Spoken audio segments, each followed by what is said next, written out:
जनसत्ता संपादकीय गति 110 शब्द प्रति minute. Be ready. 3, 2, 1 start.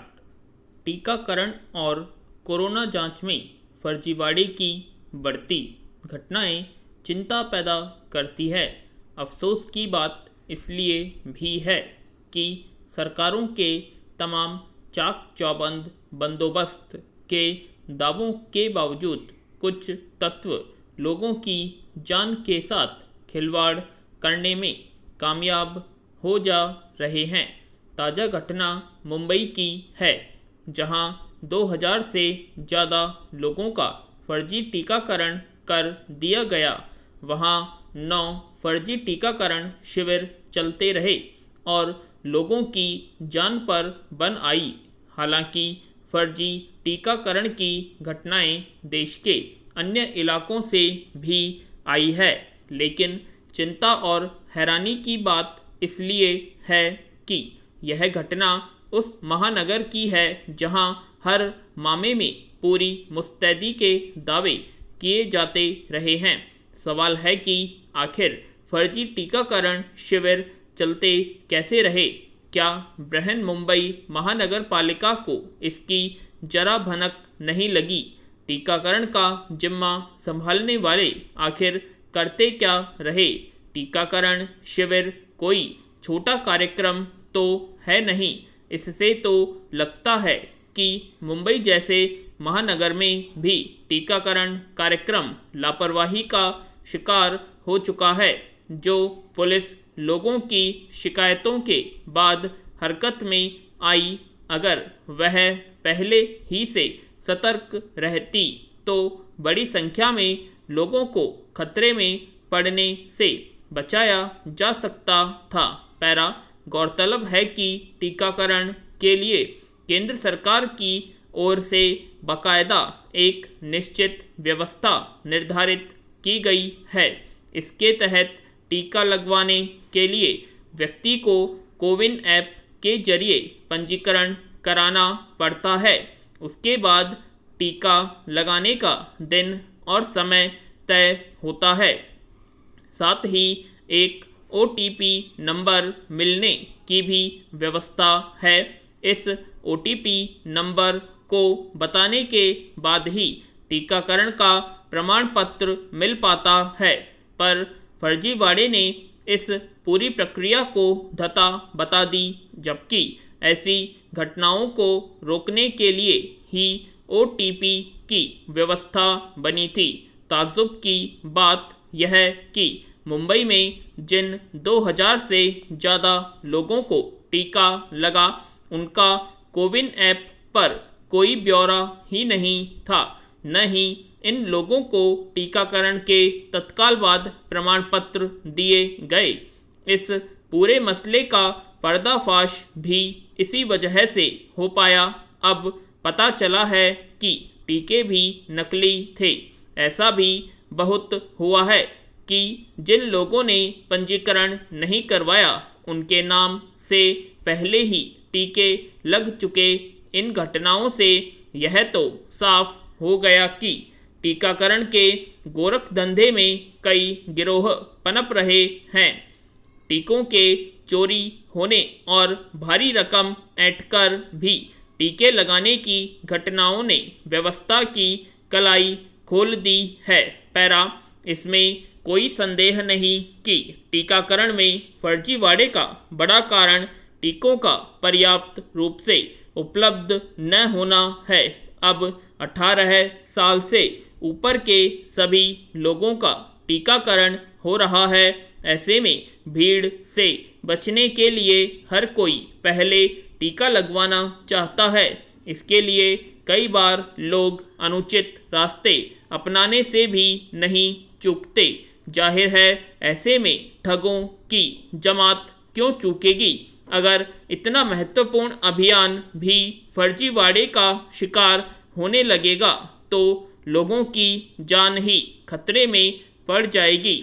Maharashtra सरकार घर घर जाकर टीका लगाने जैसे कदम की तैयारी में है, ताकि बुजुर्गों को शिविरों में धक्के न खाने पड़े। लेकिन अगर इसी तरह फर्जी शिविर चलते रहे और समय रहते किसी को हवा भी न लगी तो मानकर चलना चाहिए कि इसके पीछे कोई बड़ा खेल है।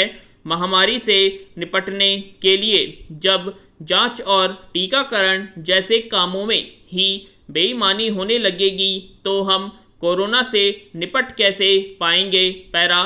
चीन सरकार द्वारा हांगकांग के अखबार एप्पल डेली को आखिरकार बंद करा देना इस बात का एक और सबूत है कि किस तरह सरकारें अपनी आलोचना को लेकर असहनशील होती जा रही हैं।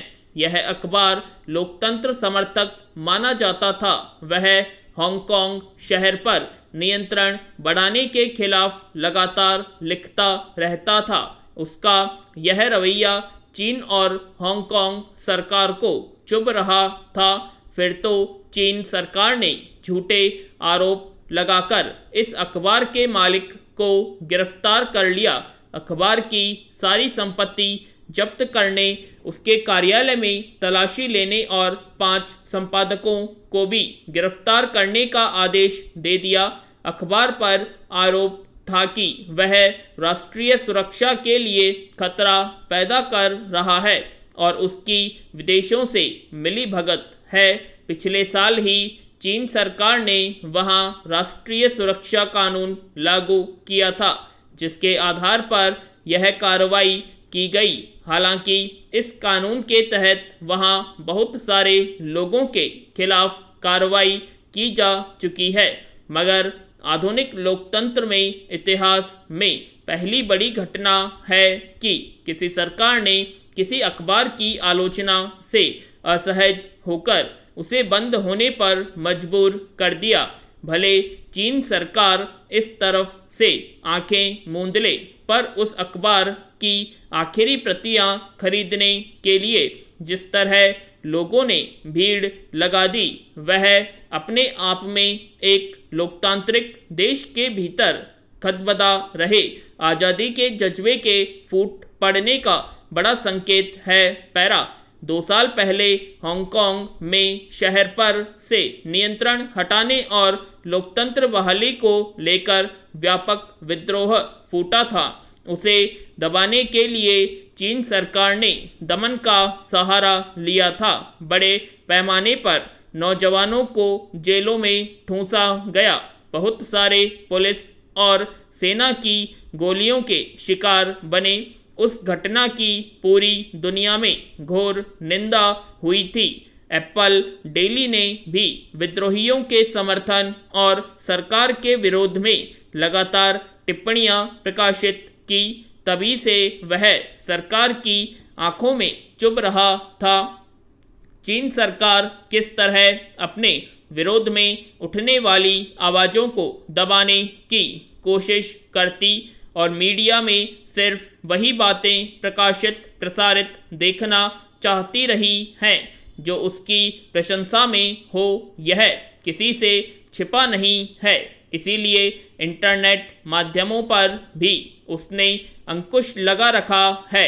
एप्पल डेली ने उसका अंकुश मानने से इनकार किया और आखिरकार उसे बंद होना पड़ा। उसकी रोज करीब 80,000 प्रतियां बिकती थीं। इससे अंदाज़ा लगाया जा सकता है कि हांगकांग में कितना लोकप्रिय अखबार था। जिस दिन बंद हुआ उस दिन उसकी 10 लाख प्रतियां बिक गई। पैरा। लोकतंत्र में अभिव्यक्ति की आज़ादी की दुहाई दी जाती है, मगर यह भी छिपी बात नहीं है कि सरकारें अपने विरोध में उठने वाली आवाज़ों से असहज हो ही जाती हैं।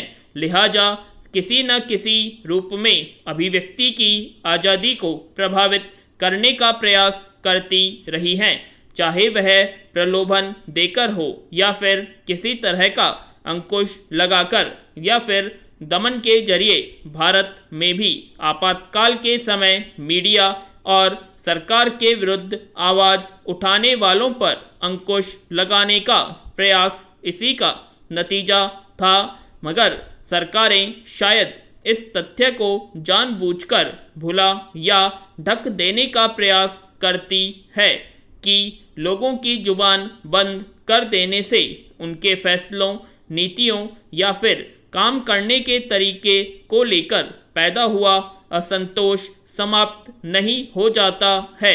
सत्ता के दुर्ग द्वार पर दस्तकें पड़ती रहती हैं। पूर्ण विराम।